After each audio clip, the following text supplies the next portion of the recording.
네, 저는 조명재 선생님의 작품론을 준비한 신정아입니다. 네, 조명재 선생님 함께 인사드릴게요.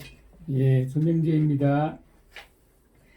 네, 저는 조명재 선생님 작품 중에서 이제 인간 욕망이 어떻게 문학적으로 재현되었는가. 네, 그래서 이제 조명재 시인의 작품에 나타난 욕망 이미지를 중심으로 시를 살펴봤습니다. 일단 발표에 앞서서 조명재 선생님의 그 이력을 낭력을 간단하게만 말씀을 드리겠습니다.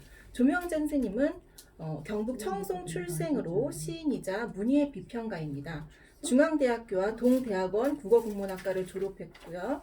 우석대학교에서 김수영 씨 연구로 문학 박사학위를 받았습니다. 1985년 월간 신문학에 시 추천이 완료되었고 개간 예술계에서 문학 비평으로 이제 등단을 하셨습니다. 26년간 중앙대학교 등에서 문학론을 강의하면서 두 권의 시집 오스트랄로피테쿠스의 노래와 그리고 제2시집 고비에서 타클라막한 사막까지 그리고 비평집 등을 발표하셨습니다. 중앙대 문학상, 미산 올곡문예상, 신문학상 등을 수상하셨고요. 예, 그리고 서울시인학교 책임교수를 역임했으며 현재는 개간문예운동 편집주간으로 활동하고 계십니다. 자, 그러면 본격적으로 한번 조명재 선생님의 작품을 들여다보도록 하겠습니다. 우선 조명재 선생님의 그 연작 장시집 오스트랄로피테쿠스의 노래는 시인의 인간 욕망에 대한 인식이 두드러진 시집입니다. 이 시집은 제1회 1천만원 일지창작지원금 당선 작품집으로 그는 당선 소감에서 욕망의 정신사를 시의 벽화로 그려보고 싶었다라고 밝힌 바 있습니다. 자, 그러면 시를 직접 이제 시를 통해서 한번 살펴볼 텐데요. 시인은 실제 이제 잠시 머물다가 가는 인간에게 욕망은 부질없는 것임을 그의 시편에서 반복적으로 드러냅니다. 별들의 노래, 우주의 소리, 2, 3은 그러한 시인의 생각을 전제한 작품 중에 일부인데요. 제가 좀 부분적으로만 읽어보면 별의 자식, 우리는 모두 별의 자식, 가스와 먼지의 후손이네. 푸른별 지구는 깨알이네.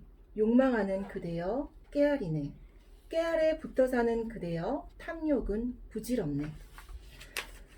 네, 그래서 이 시는 우리가 세상에 비해 너무 작고 무력하며 게다가 한시적이어서 제 아무리 잘났다고 날뛰어봐야 결국 비루한 존재에 그칠 수밖에 없음을 재현한 작품입니다. 다음 시편들에서도 조명재 시인의 욕망에 대한 인식이 극명하게 표출되는데요.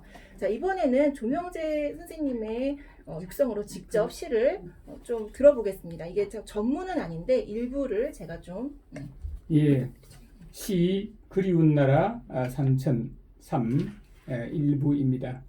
얼마나 더 빨라져야 인간의 직성이 풀리리. 얼마나 더 배불리 먹고 얼마나 더 화려히 걸치고 삶이 편리해져야 인간은 만족하리. 속옷속이라 자랑하는 철마보다 나는 덜거덕거리며 느리게 움직여 길서퍼의 페랭이 꽃을 볼 수 있고 울타리 넘어 빨래 넣는 아가씨의 차한 눈썹도 볼 수 있는 소달구지를 더 사랑하고 저 더디게 흘러가는 가을 구름보다도 느린 나무 늘보를 사랑하겠네. 네, 고맙습니다.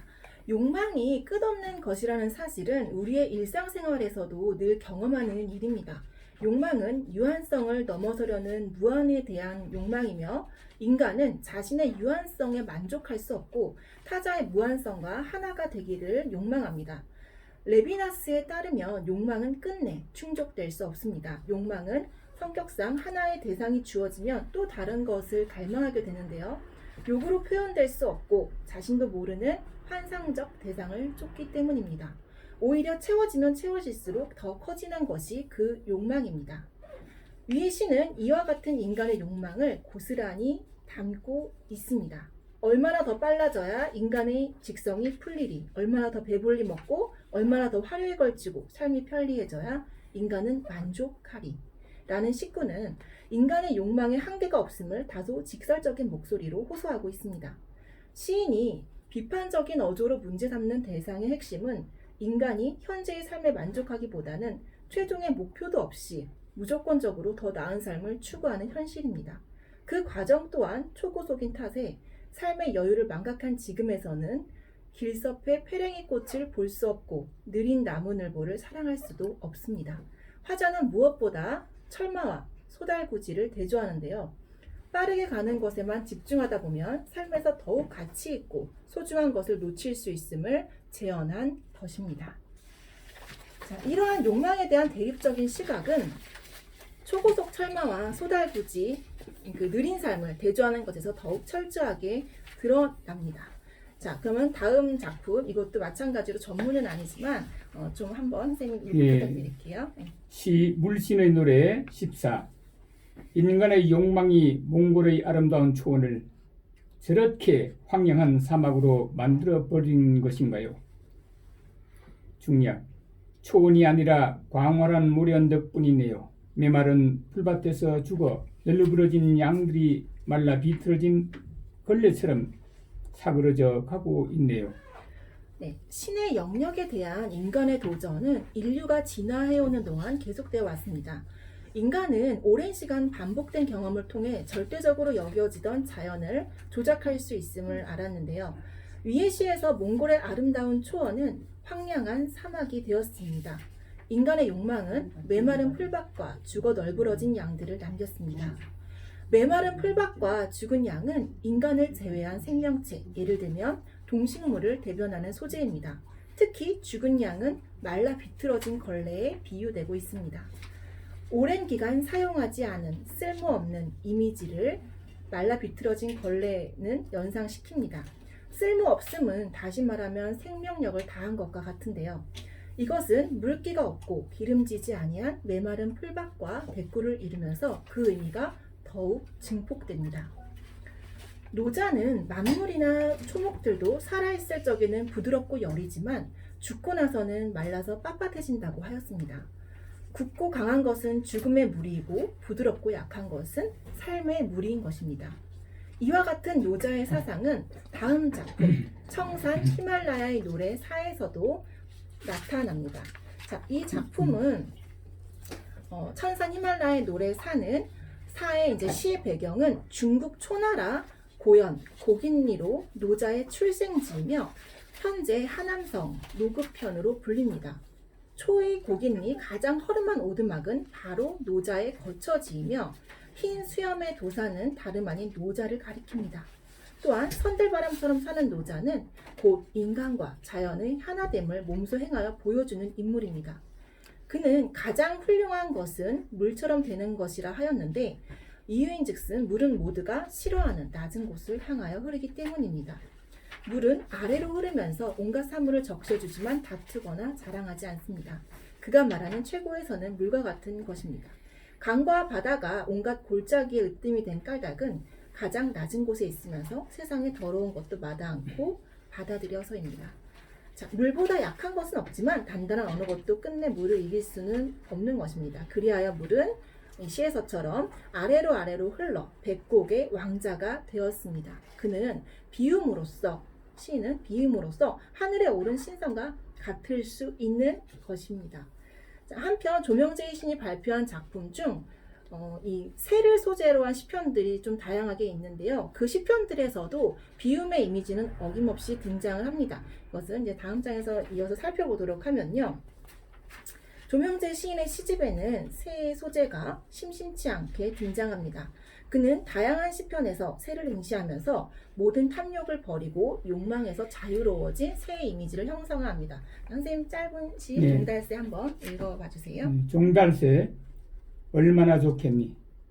이승과 저승을 다 버릴 수만 있다면 이대로 허공에 뜬 채로. 이 시에서는 이승과 저승을 다 버리고만 싶은 화자를 만날 수 있습니다. 그러나 화자는 이승도 저승도 차마 쉽게 버리지 못합니다.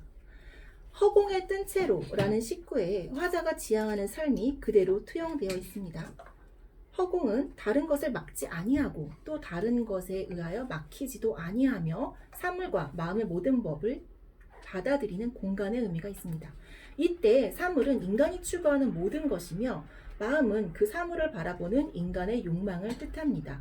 화자는 그 사이에서 자유롭고 싶습니다. 즉, 욕망 가득한 이승과 꿈의 세계인 저승에서 벗어나고 싶으나 한계를 느끼는 시인의 절실함이 묻어나는 작품입니다. 또한 새는 시인에게 자연의 일부이자 이승과 저승 사이에 가볍게 떠있는 생명체이기도 합니다. 이와 같은 새의 이미지는 화류장, 어릿광대 작품에서도 찾아볼 수 있습니다. 네, 선생님 화류장 한번 일단 먼저 읽어봐 주세요. 예, 그 화류장 연작 중에 한 편입니다. 입을 벌리면 한때의 굵은 쇠사슬에 묶인 새들이 걸어 나온다. 손 안에서 꼼지락거리는 발가락이 차가운 걸 보면 이 새들은 한 6천억 광년쯤이나 되는 머나먼 별나라에서 왔는지도 모른다. 절대로 울지 않고 절대로 웃지 않고 죽어서도 뼈를 남기지 않는 걸 보면 이 새들은 먼 천체로 돌아가 향기로운 빛이 되어 버리는가 보다. 이 시에서 굵은 쇠사슬에 묶인 새들은 앞서 등장한 종달새와는 대조됩니다. 같은 새지만 가볍게 떠있는 생명체로서의 새가 아닌 굵은 쇠사슬에 묶여 자유를 잃은 새의 이미지입니다. 이것은 욕망에서 헤어나오지 못한 채 무거운 짐을 안고 살아가는 인간의 모습을 비추는 비유적 표현의 다름 아닙니다. 절대로 울지 않고 절대로 웃지 않고 라는 식구에서 표출된 새의 이미지는 현세에서 무상의 경지를 보여주는 것이기도 합니다. 환원하면 인생이란 것이 참으로 덧없으므로 삶에서 울고 웃는 것에 의미를 부여하는 것조차 부질 없음입니다. 또한 죽어서도 뼈를 남기지 않는 새는 인간의 삶은 한시적이며 그저 잠시 머물다 가는 것일 뿐이라는 시인의 통찰적인 인식을 암시하는 식구입니다. 결국 화자는 현세에 집착하기보다는 먼 천체로 돌아가 향기로운 빛이 되려는 새와 같은 삶을 지향한다고 할 수 있습니다. 다음 작품 어릿광대도 한번 선생님 읽어주세요. 어릿광대. 아니야 발밑이 몹시 흔들려요. 어지러요 두려워요. 이제는 사람들의 속만 들여다 보여요. 거짓 울음을 울 줄 알고 거짓 웃음을 울 줄 알아버린 사람들의 등 뒤에서 펄럭이는 눈물의 뼈만 보여요. 남몰래 가슴속 깊숙이 키워온 자기기. 오늘은 날 배반했어요. 청동시대의 달빛 맑은 마을. 초겨울 밤에는 눈시울 붉게 칠하고 감나무 잔가지 그림자만 골라 밟으며 혼자 울어요. 어느 어둑한 구석에서 푸른 자객이 튀어나와 나의 멱살을 잡고 목을 조를 것만 같아요. 숨이 막혀요. 자꾸 살 속으로 바람이 비집고 들어와요. 몸이 무거워지고 발밑이 몹시 흔들려요. 사람아 얼마를 더 웃고 울어야 나는 새털룰 구름 위 무한 천공 날개에 반짝이며 흐르는 새가 될 수 있나요? 네, 극과 현실을 넘나드는 어릿광대는 혼란스러운 듯 첫 연에서부터 아니야를 연달아 외칩니다. 무대 위에선 어릿광대의 발밑이 몹시 흔들리는 것은 무대를 바라보는 관중들의 거짓 울음과 거짓 웃음 때문입니다. 화자는 무대에서 관중의 거짓된 표정을 마주하는 것이 두렵고 어지럽습니다. 인간은 다양한 예술 작품을 통해서 감동을 받아 울기도 하고 웃기도 합니다. 그런데 화자는 어떤 이유로 이러한 울음과 웃음을 거짓이라 단정짓는 것일까요? 그것은 현실과 진실의 괴리감 때문일 가능성이 있습니다. 무대 속 진실 앞에서 울고 있는 인간의 현실은 결코 진실 바라기가 아니기 때문입니다. 바로 진정 추구해야 하는 것이 무엇인지를 망각한 채 온갖 탐욕에서 헤어나오지 못하는 주체입니다. 이제 작품 첫 행의 의미를 추측해 볼 수 있는데요. 아니야는 이러한 인간의 이중성을 철저히 비판한 식구라고 할 수 있습니다. 진실을 연상케 하는 눈물의 뼈와는 다른 가식적인 상황에서 주인공이 된 화자라는 또다시 숨이 막히고 발밑이 몹시 흔들립니다. 푸른 자객이 나의 멱살을 잡고 목을 조를 것만 같습니다. 마지막 행에서 화자는 새털구름이 날개 반짝이며 흐르는 새가 되고 싶은 마음을 드러냅니다. 이것은 화자의 바람이면서 한편으로는 인간이 마땅히 추구해야 할 이미지를 새 소재를 통해 투영한 것입니다. 환원하면 모든 탐욕을 버리고 욕망에서 자유로워진 새털그룹처럼 가볍게 떠있는 새 이미지를 형상화한 것이라 하겠습니다. 위에 몇 편의 시에서 화자의 감정이입이 새 소재에 집중되었다면 다음 강가에서는 새 소재 대신에 흰 말이 등장하고 있습니다.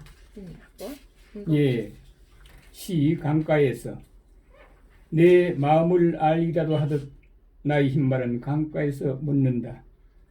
어두운 밤에 마른 강의 깊이와 물살을 알 수 없기라도 하다는 듯 어둠의 강물을 바라보며 머리를 몇 번 흔들어 보인다. 강물 건너기엔 밤은 너무 깊고 강은 우유에 차 있다. 이미 수없이 되풀이해온 일이긴 하지만 내 말이 강리에 당도하였을 때에는 강이 그 깊이와 넓이를 바꿀 만큼 날은 저물고 어두웠다.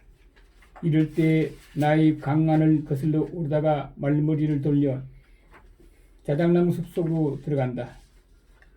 숲속은 깊고 거룩하다. 희고 단단한 줄기의 이 숲속에서 잠시 몸을 숨겼다가 우리는 햇빛에 들키지 않게 서둘러 마을로 돌아가야 한다. 생각보다 내 말은 너무 멀리까지 왔는지도 모른다. 숲속은 깊고 거룩하다. 하늘을 가린 잎새들 사이로 드문드문 별이 비친다. 컴컴한 가지에선 새들의 말방울 소리에 놀라 발을 옮겨듣지만 뭐 대단한 일은 아닐 거라는 듯이 곧 몸을 낮추어 오그린다. 하긴 그렇다. 뭐 대단한 일은 아니지만 우리가 마을을 벗어날 때 해는 기울고 서둘러야 했으므로 내 말은 콩밭의 일부를 다쳐버렸다. 오히려 밭 울타리는 뛰어넘었으니 안심이지만 농작 9월의 일부를 망쳤으니 나는 밭 주인에게 사죄하고 밭을 고쳐 놓아야 하리라. 또 생각보다 완강하게 나온다면 달리 충분한 변상도 감당해야 하리라. 내가 밤마다 말을 달려 강가로 나가는 일과 더 갈 수 없는 곳까지 가서 어둠의 끝이나 만지고 돌아오는 이 괴이한 사냥의 숙명을 내 말은 알지 못하리라. 설령 날이 다 어둡지 않아서 강의 깊이와 넓이를 알만하고 그 강을 건널 수 있을 만하다 하더라도 나는 강을 건너지 않고 어둠을 틈타기 위하여 숲속을 서성이다가 돌아올 것이라는 것을. 네, 이 시에 등장한 흰 말은 화자 나의 마음이 투영된 대상물로 존재합니다. 특히 흰 말은 어두운 밤, 어둠의 강물, 강의 깊이와 넓이를 바꿀 만한 어둠, 컴컴한 가지 등과 대비되는 색으로 화자의 갈등을 심화시켜 보여주는 소재이기도 합니다. 나는 몇 번이고 강 건너기를 시도하지만 단 한 번도 성공하지 못합니다. 강을 건너지 못하는 것이 아닌 나의 의지로 결국에는 강을 건너지 않는 것입니다. 화자가 몸담고 있는 현실에서 벗어나기 위한 욕망은 무엇보다 자신의 삶을 변화시키고자 하는 의지에 근거합니다. 또한 그 욕망은 단순한 탐욕 내지는 야심이기보다는 떳떳하지 못한 욕망일 가능성이 있습니다. 그것은 화자가 어둠을 통해서만 그 욕망을 실현하려고 하기 때문입니다. 어두운 밤, 밤은 너무 깊고 날은 저물고 어두웠다. 밤마다 설령 날이 다 어둡지 않아서 어둠을 틈타기 위해서 등의 식구에서 어둠의 이미지는 어렵지 않게 발견됩니다.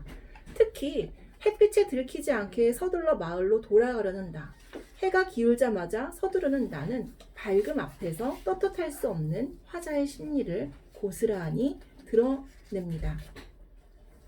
마찬가지로 이제 욕망을 주제로 한 작품 한 편만 더 살펴보도록 하겠습니다. 아이러니라는 작품인데요. 선생님. 예, 연작 가운데 하나입니다. 아이러니. 만삭의 여인이 산동네로 오른다. 한 손엔 배추단 들고 또 한 손엔 새끼줄에 연탄 꾀에 달아 들고 가쁜 숨을 몰아쉬며 산길을 오른다. 세월이 지나면 조금씩 평지로 내리겠지. 과학이 발달하면 평지로 내리겠지. 대통령이 바뀌면야 평지로 내리겠지. 마음 달래며 살아왔다만 세월이 갈수록 더 높은 산동네로 오르고 과학이 발달할수록 더 높은 산동네로 오르고 대통령이 바뀌어도 더 높은 산동네로 오른다. 가을바람이 분다. 하늘은 높고 점점 더 맑아진다. 모래바람이 분다 간밤 찬소리에 떼지어 떨어진 잎사귀랑 깡통 양재기를 구석으로 몰아쳐 가고 루핑 지붕을 날린다. 새끼들의 한숨 깨달아 들고 산을 오른다. 세월이 가고 과학이 발달하고 대통령이 바뀔수록 더 높은 산 꼭대기로 오른다. 하늘을 바라보며 오른다. 하나님 계신 곳과 점점 가까워진다. 눈물 어리어 하늘빛이 곱게 흐려 보인다. 루핑 지붕이 바람에 날아가고 가을비에 인류의 자존심이 젖는다. 루핑 지붕 밑에 엎드린 우리들의 궁상이 젖고 연탄 시대의 가난한 꿈이 젖는다. 여기서는 꿈이 평지로 내린다. 지붕을 적시고 가난한 꿈을 적신 빗물이 아래로 내려 평지로만 가듯이 우리들의 젖은 꿈도 하늘로 오르지 않고 평지로 내린다. 몸은 산을 오르고 올라도 우리의 꿈은 우리를 적신 빗물을 따라 아래로만 내린다. 세월이 흐르고 대통령이 바뀌어도. 네, 고맙습니다. 이 시는 꿈 자본의 불평등한 분배와 생산 그리고 재생산의 메커니즘을 토로하면서 사회적 불평등이 꿈꿀 수 있는 능력의 수준에서 이미 어떻게 구조화되고 있는지를 보여줍니다. 세월이 가고 과학이 발달하고 대통령이 바뀌면 가난에서 벗어날 수 있을 거라 믿었지만 세상이 살기 좋아질수록 부익부 빈익빈 현상은 날로 심화되고 가난한 사람들은 여전히 문명의 혜택을 받을 수 없으며 꿈을 꾸는 일조차 녹록지 않은 것입니다. 꿈은 꿈꾸는 미래가 실현되리라는 지속적인 희망과 미래에 대한 의혹을 동시에 포함합니다. 위의 시에서 말하는 과학 문명이 문화 자본이라면 화자의 꿈은 문화 자본을 지향하는 동력이 될 텐데요. 화자는 과학 문명에서 점차 멀어져 가기만 합니다. 한편 누군가는 다른 사람들보다 더 많은 존재, 더 의미 있고 만족스럽고 충만한 삶을 소유합니다. 존재는 인구 집단에 평등하게 분배되어 있지 않습니다. 이 작품은 달동네를 배경으로 상류층과 대비되는 하류층의 삶을 노래하면서 꿈에서 점차 멀어져만 가는 빈민들의 고달픈 현실을 이미지화한 작품이라고 할 수 있습니다. 네, 그래서 제가 지금까지 이제 말씀드린 부분을 이제 정리를 해보면요. 조명재 시인은 그의 제1시집 오스트랄로피테쿠스의 노래와 제2시집 고비에서 타클라막한 사막까지에서 인간의 욕망을 해체함으로써 인간성에 대해 반성을 촉구합니다. 잠시 머물다 가는 인간에게 욕망은 부질없으며 빠르게 가는 것에만 집중하다 보면 삶에서 더욱 가치 있고 소중한 것을 놓칠 수 있음을 재현한 것입니다. 또한 그는 그의 다양한 시편에서 새를 응시합니다. 이승과 저승 사이에 가볍게 떠있는 생명체로서의 새, 먼 천체로 돌아가 향기로운 빛이 되려는 새와 같은 삶을 지향합니다. 아울러 새털그룹처럼 가볍게 떠있는 새의 소재를 통해 모든 탐욕을 버리고 욕망에서 자유로워진 새의 이미지를 형상화합니다. 그 밖에도 그의 작품에서는 욕망을 두고 끊임없이 갈등하는 화자를 만날 수 있습니다. 그는 다양한 시편에서 현재 욕망이 만들어내는 혼돈을 극복하기 위해 일정한 거리두기로 오히려 긴장감을 고조시킵니다. 이것은 욕망으로 발생한 일들이 욕망으로 해결되지 않은 현실을 고발하는 것은 물론 물질 문명 시대의 피폐된 현실에서 인간성 회복을 외치는 것임이 분명할 터입니다. 네, 이상으로 조명재 시인의 작품론 발표를 마치도록 하겠습니다. 감사합니다. 감사합니다.